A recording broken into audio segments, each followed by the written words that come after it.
నమస్తే అందరికీ. Good morning, good afternoon, good evening. ఎట్లున్నారు? అంత మంచిదేనా? నేను మీ సిరిపురం శ్రీనివాస్ అలియాస్ సీను65. ఈ వీడియోలో మనం ఎలిమినేషన్ అనాలిసిస్ గురించి మాట్లాడుకుందాం. ఎలిమినేషన్ అప్డేట్ ఈరోజు ఎవరు కూడా చెప్పలేరు. ఎలిమినేట్ అయ్యేంత వరకు కూడా చెప్పలేరు. యాక్చువల్లీ ఈ వారం ఎలిమినేట్ అవ్వచ్చు, లేదంటే నో ఎలిమినేషన్ వీక్ కూడా పెట్టొచ్చు. ఏందన్నా గంతమంది ఉన్నారు, నో ఎలిమినేషన్ ఎందుకు పెడతారు? ఎవరినో ఒకరు పంపిస్తారు కదా అంటే పంపించే ఛాన్సెస్ కూడా ఉన్నాయి. ఎందుకంటే లీస్ట్‌లో ఉన్న పర్సన్ ఎవరైతే ఉన్నారో ఆ పర్సన్‌ని కాపాడడానికి, ఆ పర్సన్‌కి దగ్గరగా ఉన్న ఈ మధ్యకాలంలో ఇంకా దగ్గరగైన, నిన్న ఇంకా దగ్గరగైన ఒక కంటెస్టెంట్ దగ్గర ఒక సూపర్ పవర్ ఉంది. ఆ పవర్‌తో ఈ కంటెస్టెంట్‌ని కాపాడొచ్చు. కాపాడితే గనుక ఈ పర్సన్ బదులు ఈమె కంటే మీదున్న పర్సన్, అంటే కొంచెం లిటిల్ బిట్ ఓటింగ్ పర్సంటేజ్ ఎక్కువగా ఉన్న, జస్ట్ పాయింట్స్‌లలో అంటే 1, 2, 3, 4 పర్సంటేజ్‌లో డిఫరెన్స్ ఉంటది. సో, అలాంటి ఇంకో కంటెస్టెంట్‌ని ఎలిమినేట్ చేయొచ్చు. లేదంటే నో ఎలిమినేషన్‌గా ప్రకటించొచ్చు. అందుకని చెప్పి ఎవరు కూడా ఎలిమినేషన్ అప్డేట్ ఇవ్వలేరు. అనాలిసిస్‌లు చేసుకోవాల్సింది అంతే. అండ్ పొద్దున్నుంచి వీడియో చేద్దాం అనుకున్నా కానీ పొద్దున్నే నేను ఫిష్ మార్కెట్‌కి పోయి మన పికిల్స్‌కి సంబంధించిన ప్రాన్స్ అవన్నీ తీసుకొని రావడానికి పోయినా. సో, పొద్దున్న చాలా టైం పడతది. అక్కడ దగ్గరుండి చేయించుకొని రావాలి కాబట్టి నీట్‌గా చేయించుకొని రావడానికి టైం పడతది. సో, అక్కడి నుంచి వచ్చిన తర్వాత ప్రతి శనివారం నేను గుడికి పోతా. ఖచ్చితంగా పోతా. కంపల్సరీ పోతా. ప్రతి శనివారం పోతా. సో, ఇవాళ కూడా పోయి వచ్చేసరికి లేట్ అయింది. పిల్లలతోటి పోతే కొద్దిసేపు అక్కడ టైం స్పెండ్ చేద్దాం అన్నట్టు. పిల్లలకి బాగా ఇష్టం అక్కడ గుడికాడ. మస్తు ఎంజాయ్ చేస్తారు. సో, కొద్దిసేపు టైం స్పెండ్ చేస్తాం ప్రశాంతంగా. ఆ తర్వాత ఇప్పుడే వచ్చిన. యాక్చువల్లీ అన్ని నామాలు కూడా ఉండే కానీ మొత్తం పూజారి రేంజ్లో ఉంటుందని చెప్పి రైట్. సరే, కంటిన్యూ చేద్దాం. ఈ నామినేషన్లో ఉన్నారు ఎవరో తెలుసు కదా. తనుజ ఉంది. తనుజ సూపర్ ఓటింగ్తో ఉంది, టాప్ ఓటింగ్తో ఉంది. తనుజ ఎలిమినేషన్ రౌండ్కి పోదు కదా ఖచ్చితం. కళ్యాణ్ సూపర్ ఓటింగ్తో ఉన్నాడు, నెక్స్ట్ లెవెల్ ఓటింగ్తో ఉన్నాడు. ఆమెకు 30+% ఓటింగ్తో ఉంటే ఈయనకి 20+% ఓటింగ్తో ఉన్నాడు. ఆ తర్వాత డీమాన్ పవన్కి మంచి ఓటింగ్ పడింది. ఆయనకు కూడా దగ్గర దగ్గర 15+ ఓటింగ్ పడ్డది. Literally wow. డీమాన్ పవన్ని మెచ్చుతున్న, అసలు నిజంగా ఆట ఆడే విధానాన్ని, క్యారెక్టర్ని, అతను ఉంటున్న విధానాన్ని, ఎంత టాస్క్లు ఆడినా కానీ మళ్ళీ ఓపికతో పనిచేసే విధానాన్ని మెచ్చుకుంటూ ఈ మధ్యకాలంలో ఓటింగ్ మెల్లిమెల్లిగా పెరుగుతూ వచ్చింది. కళ్యాణ్కి ఎట్లా వచ్చిందో అట్నే జెన్యూన్గానే ఆడియన్స్ నుంచే ఓటింగ్ బాగా పెరుగుతుంది. సో, వీళ్ళు సూపర్గా పీఆర్ని పెట్టుకొని నడిపించుకునేంత సత్తా ఉన్న కంటెస్టెంట్ అయితే కళ్యాణ్ కాదు. లైక్ దట్ డీమాన్ పవన్ కూడా ఇప్పుడు సూపర్ సర్కిల్ ఉన్న పర్సన్ అయితే కాదు. ఓకే, గుడ్ నెంబర్ ఆఫ్ పరిచయాలు ఉండొచ్చు కానీ ఈ రేంజ్లో, అంటే సీరియల్ ఆర్టిస్టులు, సినిమా ఆర్టిస్టుల రేంజ్లో పరిచయాలు ఉండకపోవచ్చు. సో, డీమాన్ పవన్కి మంచి ఓటింగ్, అంటే స్టార్టింగ్ నుంచి యావరేజ్ ఓటింగ్ పడుతూనే వస్తుంది, ఖచ్చితంగా పడుతూనే వస్తుంది. కానీ ఇప్పుడు ఈ మధ్యకాలంలో ఉన్నోళ్ళలో బెటర్ ఎవరన్న ఉద్దేశంతో డీమాన్ పవన్కి ఓటింగ్ పెరుగుతుంది. రైట్. నెక్స్ట్ రీతూ చౌదరికి బెటర్ ఓటింగే ఉంది. మరీ దారుణంగా తీసేసే ఓటింగ్ కాకుండా ఒక 8% దాకా ఓటింగ్ పడింది అనేది ఇన్ఫర్మేషన్. సో, ఆ తర్వాత డేంజర్ జోన్లో ఉన్నోళ్ళు వచ్చేసి గౌరవ్, రాము, దువ్వాడ మాదిరక్క. అయితే ఇందులో రాము కొంచెం బెటర్ పొజిషన్లో ఉన్నాడు. ఇక దువ్వాడ మాదిరక్క అట్నే గౌరవ్ చాలా డేంజర్ పొజిషన్లో ఉన్నారు. వీళ్ళిద్దరిట్లలో అందరికంటే తక్కువ ఓటింగ్ వచ్చింది అని మనకు డెగ్మస్ మీడియాస్ దగ్గర నుంచి వచ్చిన ఇన్ఫర్మేషన్ ప్రకారంగా మాధురికి అందరికంటే తక్కువ ఓటింగ్ వచ్చింది. మాధురి ఎలిమినేషన్ అవ్వబోతున్న కంటెస్టెంట్గా తెలిసింది. సో, మాధురి ఎలిమినేషన్ అవుతుందా అంటే ఇది పెద్ద క్వశ్చన్ మార్క్. ఎందుకంటే మాధురి దగ్గర ఉండాల్సిన గోల్డెన్ బజర్ని క్యాన్సిల్ చేసి దానికోసం మళ్ళీ టాస్క్ పెడితే తనుజాకి గోల్డెన్ బజర్ వచ్చింది. గుర్తుంది కదా.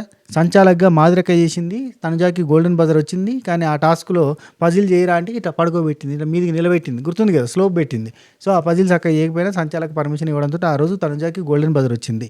ఆ రోజు సంచాలకుగా తను చేసిన మిస్టేకే ఈరోజు ఆమెకు వరంగా మారబోతుంది అనడంలో అతిశయోక్తి లేదు. నిజం చెప్తానా, అసలు ఆశ్చర్యపోనీకి లేదు. ఖచ్చితంగా ఆ రోజు ఆమె సంచాలకుగా పర్ఫెక్ట్గా చేసి ఉంటే, ఈ పజిల్ నువ్వు చక్కగా పెట్టలేదు అని ఉంటే కనుక ఆ రోజు గోల్డెన్ బజర్ ఆమెకు రాకపోయేది. పక్కన వాళ్ళు ఎవరో పజిల్ ఫినిష్ చేసేసి గోల్డెన్ బజర్ పట్టుకొచ్చుకునేటోళ్ళు. అప్పుడు ఆ గోల్డెన్ బజర్ మాదిరక్క కోసం వాడతారంటే అస్సలు వాడకపోయేటోళ్ళు. కానీ ఇప్పుడున్న తనుజ దగ్గర, ఇప్పుడు తనుజాకి డాడీతో నిన్న పంచాయతీ అయింది. డాడీ నాకు సపోర్ట్ చేయలేదు అని ఉంది. సో, డాడీ సపోర్ట్ చేయనప్పుడు తన కోసం నిలబడి పక్కన వాళ్ళ గురించి చాడీలు చెప్పి, పక్కన వాళ్ళ గురించి ఎక్కించి చెప్పి ఇవన్నీ చేసింది ఎవరు అంటే మ్యాడీ. సో, డాడీ లేడు, ఇప్పుడు మ్యాడీ కావాలి. కాబట్టి మ్యాడీ కోసం ఆ గోల్డెన్ బజర్ని వాడుతుందా, లేదంటే గేమర్ లాగా ఆలోచించి యాపో ఎట్లా పోతేంది, మనం ఎందుకు ఎవరిని కాపాడడం అని అనుకుంటుందా, అసలు ఏమనుకుంటుంది. మ్యాడీ ఉంటే ఓదార్పులు ఉంటాయి, మ్యాడీ ఉంటే తినిపించడాలు ఉంటాయి, మ్యాడీ ఉంటే అన్ని పనులు ఆమెనే చేస్తుంది, మ్యాడీ ఉంటే సర్వం, తనకు కావాల్సిన సర్వం ఇక్కడ కూర్చున్న కాడికి ప్లేట్ వస్తుంది, కూర్చున్న కాడికి వాటర్ వస్తాయి, కూర్చున్న కాడికి చేయగడి మూతి తడిచిపోతుంది. అటువంటి కంటెస్టెంట్ని వదులుకుంటుందా? తనని అంత ప్రేమగా చూసుకునే, తనని అంత అంటే ఆమెకి కేర్ కావాలి, ఎక్కువ కేర్ కావాలి, తనుజాకి బాగా సపోర్ట్ కావాలి, బాగా కేర్ కావాలి. అవన్నీ చూసుకునే మ్యాడీని వదిలేస్తుందా?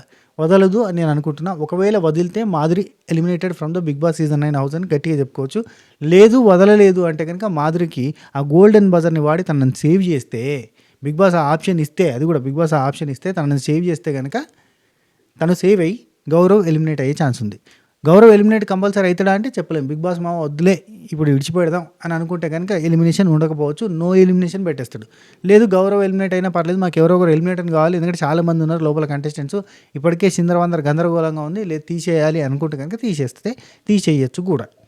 సో గౌరవ్ ఎలిమినేషన్ అనేది మాదిరక్క చేతుల మీద ఆధారపడి ఉంటుంది. మాదిరక్క ఎలిమినేషన్ అనేది తనుజ చేతుల మీద ఆధారపడి ఉంటుంది. ఇవన్నీ ఎవరి మీద ఆధారపడి ఉంటాయి? బిగ్ బాస్ మామ మీద ఆధారపడి ఉంటాయి. ఎందుకంటే బిగ్ బాస్కి యాప్ పోరాబై అసలు ఆ పవర్ గురించి యాడ్ చేయమని చెప్పి తీసి అవతల బారేయచ్చు, లేదంటే పవర్ ఉంది అని చెప్పి ఎవరినన్నా కాపాడమని చెప్పొచ్చు, ఏదన్నా జరగచ్చు. కాబట్టి ఎవరు కూడా ఎలిమినేషన్ అప్డేట్ని కన్ఫామ్గా చెప్పలేరు. ఇది 200, 300, 400, 1000% నిజం. రైట్. ఇప్పుడు ఇంకొక టాపిక్ మాట్లాడుకోవాలి. ఇప్పుడు ఈ సూపర్ పవర్లు, ఈ ఈ అంటే పవర్ రేంజర్స్ పవర్లు ఇవన్నీ ఎందుకు? అసలు ఇవన్నీ ఎందుకు? నిజంగా ఓట్ల ప్రకారంగా లీస్ట్లో ఉంటే ఎలిమినేట్ చేసేయక పవరాస్త్రాలు వాడండి. ఇంకా ఇమాన్యుల్ పవరాస్త్రం ఇంకోటి ఉన్నట్టుందబ్బా, ఇంకో ఛాన్స్ ఉన్నట్టుంది. మరి అది ఎప్పుడు వాడతారు, ఏం చేస్తారు, అసలు ఏమేమో చేస్తారబ్బా. అసలు ఈ పవరాస్త్రాలు, ఈ పవర్లు, సూపర్ పవర్లు పెట్టి ఎలిమినేట్ అయ్యే కంటెస్టెంట్ ఆపుకుంటా. మంచి కంటెస్టెంట్ ఆపినా ఓకే, అఫ్కోర్స్ మాదిరకి ఏమన్నా మరీ నెగిటివ్ కంటెంట్ ఏమి ఇస్తలేదు. అవి చాడీలు చెప్పుడు అసలు అన్నీ కూడా అమ్మలకల ముచ్చట్లు, ఆ పక్కింటి వాళ్ళ మీద ఎక్కించి చెప్పడాలు, ఈ ఎదురింటి వాళ్ళ మీద ఎక్కించి చెప్పడాలు, ఇట్లాంటివన్నీ ఉన్నాయి మాదిరక్క దగ్గర. బేసిక్గా అవి కూడా కొంచెం ఎంటర్టైనింగ్గా అనిపిస్తాయి. చెప్పాలంటే అవి కూడా కొంచెం ఇంట్రెస్టింగ్గా ఎంటర్టైనింగ్గా పుల్లలు పెట్టే పుల్లమ్మలాగానే కనబడుతుంది, గమ్మత్ అనిపిస్తున్నాయి. కాకపోతే ఏంటంటే ఈ పవర్ అస్త్రాలు పవర్లు వద్దు, అవి నాకు నచ్చలేవు. మీకు నచ్చచ్చు, బిగ్ బాస్ టీమ్కి నచ్చచ్చు, కానీ నాకైతే నచ్చలేవు అబ్బా. వీటిని చేయబట్టి అంత ఆగమాగా ఉంటుంది. లేదంటే ఇవాళ మాదిరక్క కన్ఫర్మ్ అని చెప్పి మనం గట్టిగా మాట్లాడుకునేటోళ్ళం, కానీ మాదిరక్క కన్ఫర్మేషన్ అయితే లేదు. గౌరవ్కి గండమే అనుకోవాలి, ఎందుకంటే వదలదేమో అనుకుంటున్నాను నేను. మ్యాడీని విడిచిపెట్టేదేమో, ఎందుకంటే డాడీ దూరం అయిపోయింది కాబట్టి మ్యాడీని వదలదు. డాడీ ఏమో చిన్న కూతురు దగ్గర ఉండిపోయేసరికి ఈమెకి బేజారు అయిపోయింది. సో మనసంతా ముక్కలు చేసి పక్కకు పోయిన ఓ పెద్ద మనిషి అని చెప్పి భరణి అన్న గురించి బాధపడుతుంది. కాబట్టి నా కోసం ఎవరు లేరు, ఒక మ్యాడీ తప్ప అన్న ఫీలింగ్ని కల్పించేటట్టు నిన్నంతా కొడుతూనే ఉంది గ్యాస్, కాబట్టి ఆటోమేటిక్గా మ్యాడీని సేవ్ చేస్తాను అనుకుంటున్నా. సో రాము అనుకున్నది ఏదో, అంటే అనుకున్నది ఒకటి అయ్యింది ఒకటి అన్నట్టుగా రాము అనుకున్నాడు, నేను డేంజర్ జోన్లోకి రాకుండా ఉండాలంటే గౌరవ్ని పెట్టాలి అని అనుకున్నాడు. లిటరల్లీ అది వర్కౌట్ అయింది. కానీ రాము ఏమన్నా సేఫ్ జోన్లో ఉన్నాడు అంటే లేదు, రాము కూడా డేంజర్ జోన్కి దగ్గరగా ఉన్నాడు. అఫ్కోర్స్ ఆయన బాటమ్ 2లో ఒకసారి వచ్చినప్పటి నుంచి జాగ్రత్త పడుతుండు. నాతో పాటు ఒక వీక్ కంటెస్టెంట్ని పెట్టుకోవాలని అనుకుంటున్నాడు అని నేను అనుకుంటున్నా. కొంచెం తెలివి వాడతాడు, తెలివి ప్రకారంగానే వచ్చారు. గౌరవ్ని ఎందుకు గుంజిండు? సింపుల్గా అదే లాజిక్ తోటి గుంజిండు. గౌరవ్ని గుంజితే గౌరవ్ వెళ్ళిపోతాడు, మనం సేవ్ అయిపోతాం అని చెప్పి లాజిక్ తోటి గుంజిండు. అంటే రూత్లెస్గా బిహేవ్ చేసిన అన్నట్టు. దోస్తు లేదు, బూస్తు లేదు, నేను సేవ్ కావాలంటే నువ్వు ఎలిమినేట్ కావాలి, ఎక్కుకుంటూ కాదురా తొక్కుకుంటూ పైకి రావాలన్న సెన్స్లో మనోడు గౌరవ్ని గుంజిండు నామినేషన్లలో, అది మాత్రం పక్కా. సో ఇంకా దువ్వాడ మాదిరక్క ఒకవేళ ఎలిమినేట్ అయితే కనుక కరిగిపోయాను కర్పూర వీణలా అనే పాటతో ఏవి కూడా వస్తాయి మనకి. సో ఏమో మరి సీనన్న మ్యాజిక్ పనిచేయనట్టుంది, అందుకని చెప్పి మరి మాదిరక్క వెళ్ళిపోద్ది అని అనుకుంటున్నా. ఒకవేళ పవర్ తోటి ఆపితే ఆపుకోవచ్చు, ఆమెకు తినిపించేటోళ్ళు కావాలనుకుంటే ఆపుకుంటుంది. ఇది మ్యాటర్.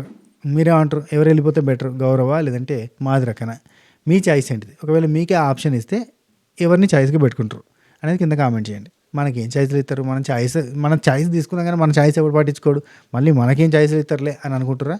అది కూడా కింద కామెంట్లో పెట్టండి. అది ఇంకేముంది, అదే ఇవాళ సాటర్డే ఎపిసోడ్ షూటింగ్ దాదాపు అయిపోవడానికి వచ్చింది. సో బేసిక్గా నేను నైట్ కూడా పడుకోకుండా వీడియోలు మిడ్ నైట్ ముచ్చట్లు అవన్నీ చేసిన. పొద్దున్న లేవగానే 6కి మార్కెట్ పోయినా, అక్కడ నుంచే అన్ని పోస్టులు పెట్టడము, అక్కడ మార్కెట్లో ప్రాన్స్ ఫినిషింగ్ అవుతూ ఉంటే, క్లీన్ అవుతూ ఉంటే నేను అక్కడ కూర్చుని మెసేజ్లు పెడతా కూర్చున్నా. ఇప్పుడు అంతా స్టోరీలు పెట్టిందంతా కూడా అక్కడ నుంచే. ఇంకా అక్కడి నుంచి వెళ్ళి ఇంటికి వచ్చి స్నానం చేసుకొని గుడికి పోయి వచ్చిన. ఇదే నా టైట్ స్కెడ్యూల్ ఇట్లా జరిగింది. ఇప్పుడు నేను ఒక 2-3 అవర్స్ పడుకున్న తర్వాత మళ్ళీ కొద్దిగా వెనక కలుస్తా. అంతవరకు సెలవు. తినకుండా పడుకుంటున్నా అనుకునేది, తిన్నా, ఊతప్ప వేసింది సాతమ్మ, ఊతప్పాలు చేసింది, తిన్నా. అండ్ శనివారం ఇంట్లో పూజ కూడా ఒకటి ఉంటుంది రెగ్యులర్గా. సో మంచి దేవుడి కోసం ప్రసాదం చేసింది. చాలా ఏమంటారు, దొడ్డు రవ్వతో చేస్తారు కదా, నెయ్యి వేసి మంచిగా నెక్స్ట్ లెవెల్లో ఉంది టేస్ట్, మామూలుగా లేదు. అది ఏంటి సంగతి, మీ స్కెడ్యూల్ ఎట్లున్నది ఇవాళ చెప్పుర్రి. షెడ్యూల్ అనేటోళ్ళం మేము చిన్నప్పుడు, స్కెడ్యూల్ అనాలని చెప్పారు అయ్యా. సరే ఎట్లున్నది మీ స్కెడ్యూల్ ఎట్లుంది చెప్పుర్రి, కింద కామెంట్ చేయరు. సరే ఉంటాం, అలా take care, Tata, by by, నమస్తే. మన వెబ్సైట్ని ఒకసారి విజిట్ చేయండి, మంచి non veg pickles, veg pickles అన్నీ ఉంటాయి. ఇవాళ ఆర్డర్ పెట్టుకుంటే మనం మండే నాడు పార్సల్ చేసి పంపిద్దాం, ఎందుకంటే ఇవాళ రేపు మన కొరియర్స్ ఉంటాయి సర్వీసు. సరే పంపించినా కానీ మళ్ళీ స్ట్రక్ అయిపోతాయి అక్కడ. సో మన వెబ్సైట్ని ఒకసారి విజిట్ చేయండి. వెజ్ పికిల్స్ ఉంటాయి, నాన్ వెజ్ పికిల్స్ ఉంటాయి, స్నాక్స్ ఉంటాయి, స్వీట్స్ ఉంటాయి, మంచి మంచి తిను బండారాలు ఉంటాయి. బంగారం లెక్క తినొచ్చు. ఓకేనా? బండారాల్ని భయపడకుండా బంగారంగా తినొచ్చు. రైట్? సరే మరి ఉంటా. Take care. Tata, by by, నమస్తే, షబ్బా ఖైర్.